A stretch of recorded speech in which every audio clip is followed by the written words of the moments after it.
Now, Washington mornings on the Mall. 105.9 FM. And AM 630.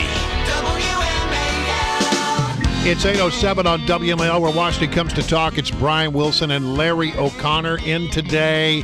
Pleased to be joined by KT McFarland, Fox News National Security Analyst, host of FoxNews.com's DefCon 3 show, which can be seen each 2 p.m. on Wednesdays on live.foxnews.com.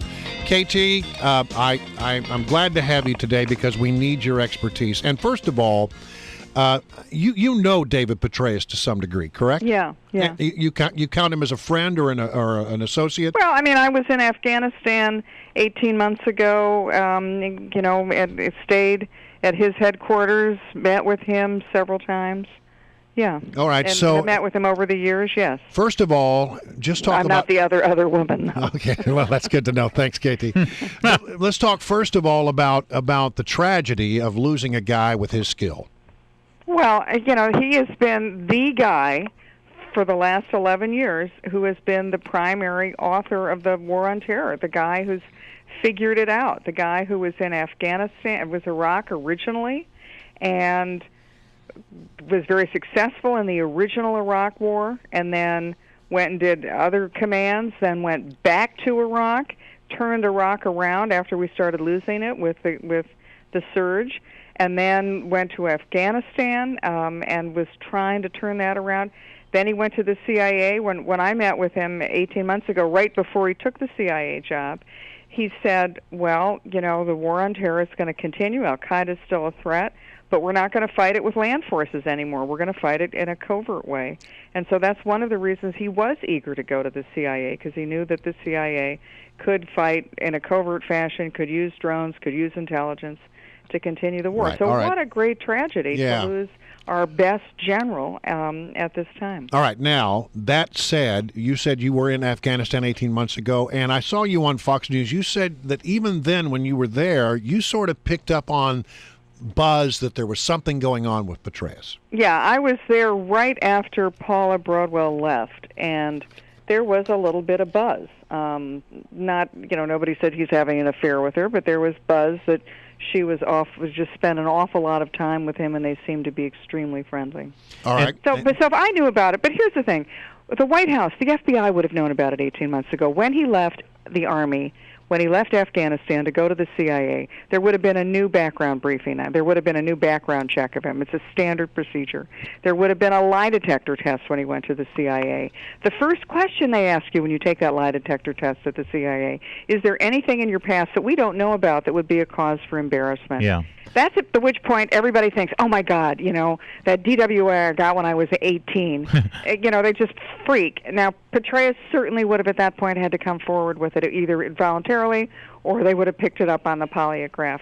So that would have been in his personnel file when he went to the CIA. What happens with that is your personnel file goes to White House personnel for someone at that level. Somebody would have seen that, and they would have waived it. They would have said, well, okay, it's not important to us right now. We're not going to take that as a serious thing. Right. So they would have had it in the file 18 months ago, 16 months ago. Probably didn't even think about it. And now the Benghazi thing has happened. Now there's a conflict between what did the CIA know, what did the Defense Department know, what did the State Department know, what did the White House know. There's so much muck around there, you can't figure out what the truth is. And now Petraeus is scheduled to testify. Is it a coincidence that all of a sudden this issue comes out? All of a sudden Petraeus is no longer going to testify? I don't know. And it would be irresponsible of me to say whose fault this is. There clearly was an affair. He's admitted there was an affair. The timing is just so suspicious that I don't think it's an accident. Katie McFarland's our guest. She's a Fox News National Security Analyst, and of course she hosts FoxNews.com's DefCon 3 show. And Katie, I need help connecting these dots here. I understand what you're saying, and I know that you're not proclaiming that there's some sort of bad faith going on here with the release of this information. But to me, I mean, if it is connected in some way to intimidating General Petraeus or trying to keep him in a box so he can't testify, I don't understand how that plays out, because it's out there now. He's been forthcoming coming. He's resigned. He's basically unchained now. What's stopping him from coming to the committee? He has no political fallout now from actually coming through and saying anything that might be damaging to the administration. Well, I think that's the end of the day. And you can spin a bunch of scenarios of how he got into this position, whether the White House pressured him to resign, whether they said, unless you give our version of events, we're going to release this information, and so he then preemptively did it.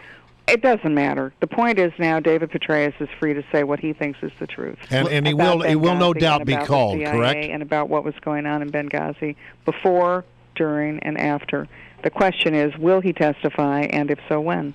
KT, what do you make of Paula Broadwell? This video has surfaced now last night, and there's conflicting responses to it. But she's speaking at the University of Denver. She's asked a question about Benghazi. And what's strange to me about this video, I'm assuming you saw it already, she almost sounds like she's the spokesperson for the CIA. She's giving what sounds like very detailed information about potentially a CIA prison that was kept there where they kept terrorist suspects. Prisons, by the way, that were supposed to have been shut down per President Obama's promise when he came into office, and how that was somehow linked to this. What do you make of this video, and what do you think that there's any validity to it? I don't want to speak for her. Whether she had classified information inappropriately, whether she did and then released it, how she got it, I don't know.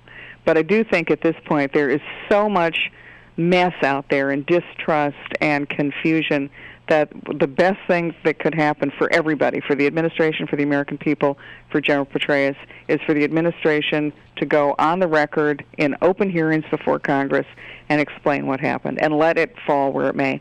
The worst thing that can happen is if this is a cover-up for it to continue.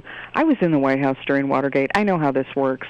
Once there was a little bit of a cover-up, and then it gets bigger and bigger and bigger and bigger, and ultimately it can bring down an entire administration.